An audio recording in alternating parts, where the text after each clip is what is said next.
Okay, so I like making my movie ranking videos, and this one is a shorter movie series. Only four movies in it, and the new spin-off that's just come out. But I feel like John Wick is a movie series that I'm very divisive on. You know, I'm not a fan of the newer one, and I preferred the very first movie over most of them. So I decided to make this video to just talk about all four movies and let you know my thoughts on them, and I'm ranking them, in my personal opinion, from worst to best. Now, I have to emphasize that this is my opinion because I know a lot of people are not going to agree with this. The movie I put on my list is what a lot of people like. They've enjoyed all four movies and they think they're all masterpieces, but I personally don't. And we're going to get right into it with movie number four. Not good. Not good. So the fourth movie in the series came out in 2023. So it's John Wick Chapter 4. And I've put it at the bottom of my list for a very specific reason. And that's because I feel like the level of believability of these movies has decreased over each movie's entry. And this one really just went all out. So to summarize the plot, John Wick has now recovered from the injury he sustained at the end of John Wick 3. Already right off the bat, that's impossible. I don't get when anyone says he's not some immortal god of death. He could never recover from that. Anyway, he's recovering and he's working with the Bowery King to get vengeance against the High Table. Goes to Morocco, kills the Elder, the guy who's above the table and everything. And the High Table decides to send an assassin with unlimited resources to kill him. Now, this assassin meets with Winston, the Continental Hotel manager, and shits him out for not being able to kill John. As a punishment, he executes Karen, which is the concierge, Winston's second in command, and enlists the help of an old friend of John, a blind assassin that wants to kill him. He threatens to kill this assassin's daughter to get him to help him. So as this goes on, John decides to get help from the Osaka Continental, who's led by a friend of his. And the Marquis starts to investigate and eventually deconsecrate this Continental, making it no longer a safe haven. The place is evacuated and John has to fight a whole bunch of people, eventually fighting the blind man. He doesn't kill the blind guy. He's able to escape when a bounty hunter helps John escape, because the bounty on John isn't good enough. It's also quite interesting. Another nice detail is that the bounty hunter is named Mr. Nobody, which just made me think of Nobody, the movie. It would be cool one day they tie these movies together. But to continue, John's friend that ran this hotel attacks Kane, the blind man, and he's killed, but spares his daughter. So after this, John goes back to New York, meets Winston, and Winston gives him the idea to challenge the Marquis to a duel. If John wins, he would be able to do it, but he has to have a crime family to be with, so that he can do the duel. So he goes to the Rascaroma, which are in the previous movie is his former crime family, and they're told that he needs to kill a High Table member to get back into the family. He's able to do it in a really fucking stupid fight scene with Scott Adkins. I hate it so much. But anyway, he's able to kill the guy and he's able to get his status as part of the family and send his challenge through.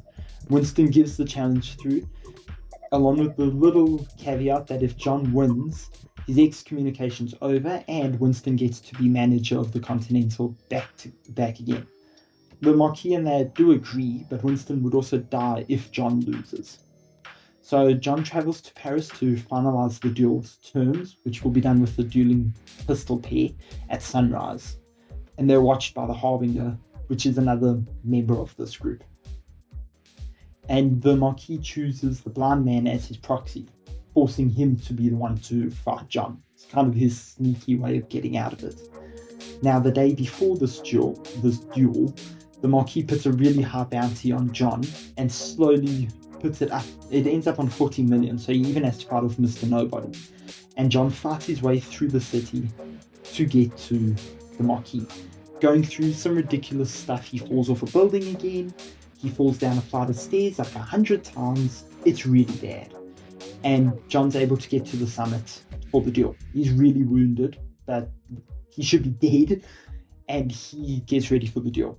Now, Kane works with John in this duel in a way, and Kane wins, I say in quotation marks, because he gives the Marquis wants the right to do the final shot. Now, the Marquis didn't realize that John hadn't fired his final bullet, and John kills the Marquis to end the duel, winning on his behalf. John and Kane were fully pit-free. Winston's put in charge of the hotel, but John collapses from his injuries that he sustained in that battle, and we assume that he dies, but I don't think he's dead. Later in New York, Winston and the Bowery King are at John's gravesite, which is now next to his wife's gravesite. We have a post-credit scene where the blind man returns to Paris to meet his daughter, but is approached by the daughter of the leader of the Psycho-Continental that wants to kill him. And that's basically how this movie ends.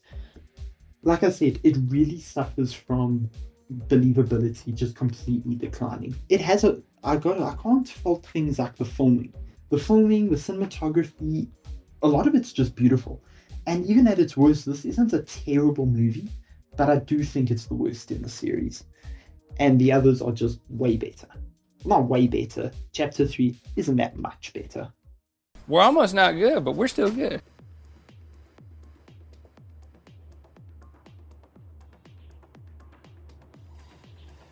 Which is what we're getting into now. Number 3 on our list is John Wick Chapter 3, Parabellum. Now, after the events of John Wick 2, John's labeled as excommunicated. So he's on the run, and he's being hunted by a whole bunch of hitmen. All the ones in the city, you know. It's also implied that assassination's pretty normal in this world because so many people are hitmen. He goes to a New York public library, gets a marker, which we know from a previous movie means if someone has a marker, you owe them, particularly your life, and he gets a rosary. He decides to meet with the Ruscaroma crime syndicate, his former crime syndicate, to get safe passage to meet an ally in Casablanca. Like I said, we saw Ruscaroma again in John Wick Chapter 4. Now, Winston and the Bowery King are both given hell for helping John, and are given 7 days to resign from their positions. The main villain of this is the adjudicator who works for the high table and basically passes the judgment on these. He hires an assassin to try and take out John. John meets with the manager of the Moroccan Continental to get her to repay a debt to him with the marker. He'd previously rescued her daughter, and he wants to meet the elder, the person above the high table. It's the only person who could take away his excommunication status. Now, eventually Sophia agrees to take him to the elder, and her former boss helps. He's told that he can only find the elder by walking through the desert until he can no longer walk, which he eventually does do. She leaves him in the desert so that he can go. 7 days later, we see the adjudicator and Zero, which is the assassin, confront the Bowery King. He refused to leave his position, and his men are all killed while he's slashed 7 times with a sword. While this is happening, John falls in the desert and is finally brought to the elder. Now, he speaks to the elder and he wants to live so that he can keep the memory alive of the love he once had with his late wife. And the elder agrees to forgive John, as long as John kills Winston. John agrees to this and severs his ring finger to give it to the elder as a sign of loyalty. And John goes back to New York and is attacked by Zero and his students before he gets the Continental. Remember, the Continental, you can't kill him. So the adjudicator comes and Winston refuses to leave his position too, and John refuses to kill him. So the adjudicator takes away the Continental status and sends Zero and a team of enforcers to kill John and Winston. Winston helps John, and Karen helps John, who's the concierge who gets killed in the 4th movie. They're able to kill the enforcers, but Zero and his students ambush John. John's basically able to fight them all off, and he kills Zero. Right on the roof of the Continental, he meets with the adjudicator again and Winston. She offers a deal for Winston, who if he kills, if his allegiances lie with the High Table, then he'll be okay, he'll be spared. So John arrives and Winston shoots him off of the roof of the Continental, which is like 30 stories. And John survives this. That's the stupidity of this movie. John survives this. Winston takes back his position at the Continental, and John is taken to the Bowery King, who's also severely injured, and they agree to work together to fight the High Table. The movie's okay. It expands a bit more upon the lore of this world, but like I said, they're starting to jump the shark, and in number 4, they completely did. In this, just doing this where he survives that final fall is ridiculous, but also all the fighting in the movie, there's a lot that he survives and he shouldn't. Like wandering in the desert for 7 days? 7 days without water? Are you fucking retarded? It's stupid. But either way, it's still an enjoyable movie. And that's something I'll say about all 4 of these. They're all enjoyable. This is amazing.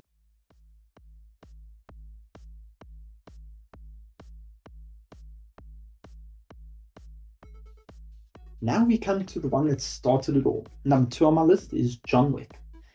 This movie was amazing the first time I saw it, and it still really is. So, in New York, we see John Wick. He's grieving the death of his wife, and her last thing that she arranged for him to receive was a puppy, Beagle, to help him cope with losing her. Now, not long after this group of Russian gangsters meet John and try to get him to sell his Mustang to them. He obviously disagrees with that, and that night they break into his house. They attack John, kill his dog, and steal his car. Now, the leader of these gangsters take the car to a chop shop, but when the chop shop owner recognizes it, he refuses to help them, no matter what. The chop shop owner tells John that the man who attacked him is the son of Vigo Tarasov. He leads the Russian mafia in New York. Vigo is less than happy when he finds out his son did this to John Wick, and he reveals that John Wick used to work for him as a hitman, was renowned as basically the boogeyman, the Baba Yaga, a relentless hitman. Now, when John fell in love with his wife, the Russian mafia man gave him an impossible task to earn his freedom, and he was able to do it. So he is the most dangerous man that his son could have fucked with. John, again, is not happy with this, and he receives a concealed stash that has weapons, gold coins, and when Vigo phones him to try and make amends, he tells Vigo that, yeah, he'll make amends, just give him his son. And Vigo refuses, so he tries to send a hit team after John.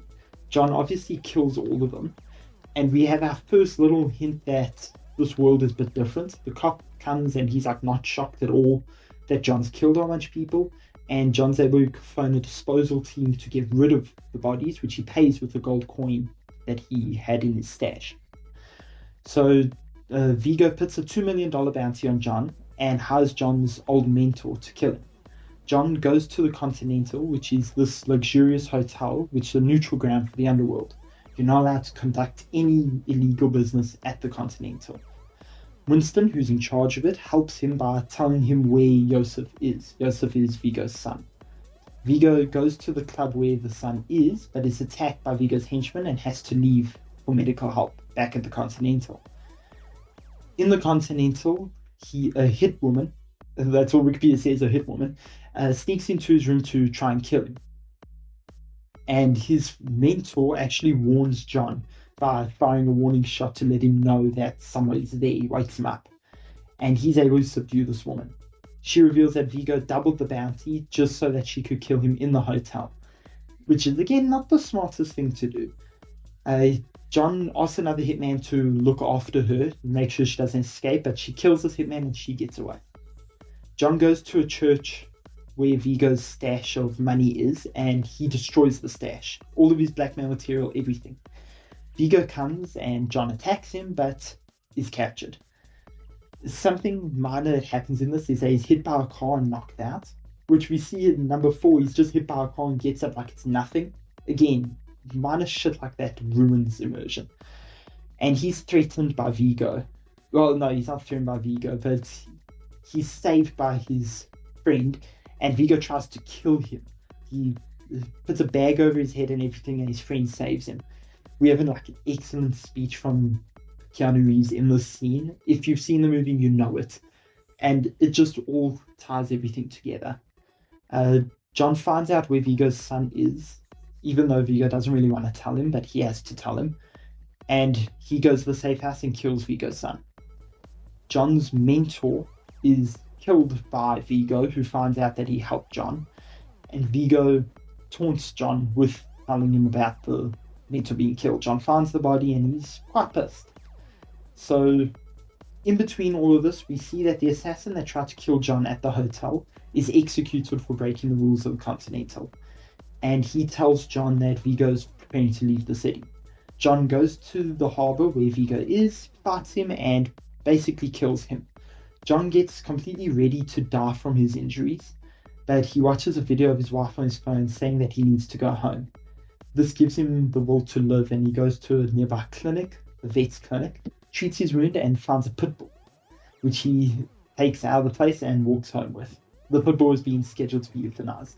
But this was an excellent start to the series, and in my opinion, it is trumped by the second movie, but not by much. It's still a good movie. You can rewatch it 100 times. It's good. Wow! Incredible!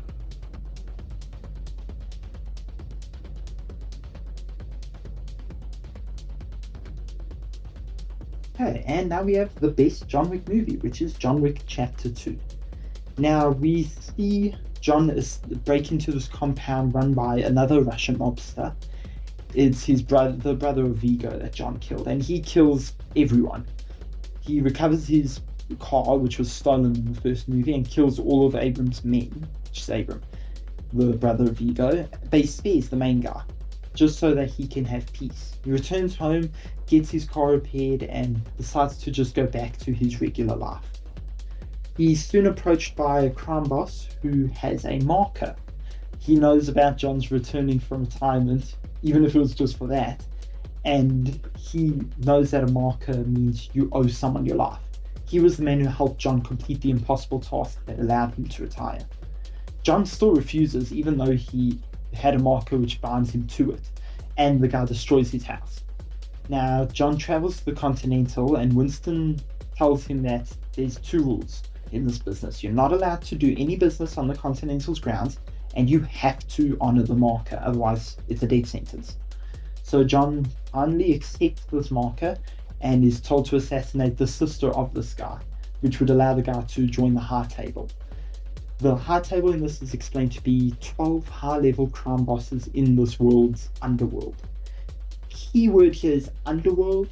It's implied that this isn't just widespread, but the other movies act like it is, so it doesn't really matter there.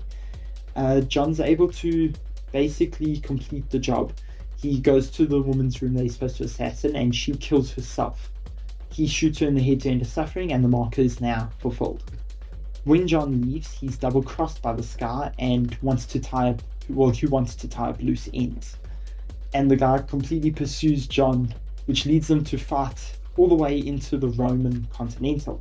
And they stop because you're not allowed to conduct business in the Continental. I must emphasize, I think I just skipped over this, but the person that John's fighting here is actually the bodyguard of the woman that he was sent to assassinate. He tells the bodyguard while they're in the Continental that he didn't have a choice. He had to kill her because of the marker. And the bodyguard understands, but he still won't let the assassination go without punishing him. The manager of Rome's Continental helps John get back to New York. And now the guy that had the marker opens a contract to have John assassinated, which is just a big fuck you. Winston goes to this guy and finds out that the marker is fulfilled, and John is free from he's free from being unable to kill Santino, the guy who hired him. So John is in the New York subway, and he encounters that bodyguard again, but this time beats him in a fight. He gets severely injured and meets with a member of the High Table. Well, not a member of the High Table, but a crime boss that's adjacent to the High Table. He's not a fan of them, known as the Bowery King. Now, the Bowery King basically runs the homeless, the poor, everything. And he's interested because Santino's now a member of the High Table. And he gives John a gun that could, with 7 bullets. The 7 bullets are 1 for each million of the contract. It's such a cool detail. He tells him where Santino's hiding, and John attacks the place, the museum. He's able to kill all of his subordinates, but Santino escapes to the Continental and brags about being able to stay there forever because John can't hurt him.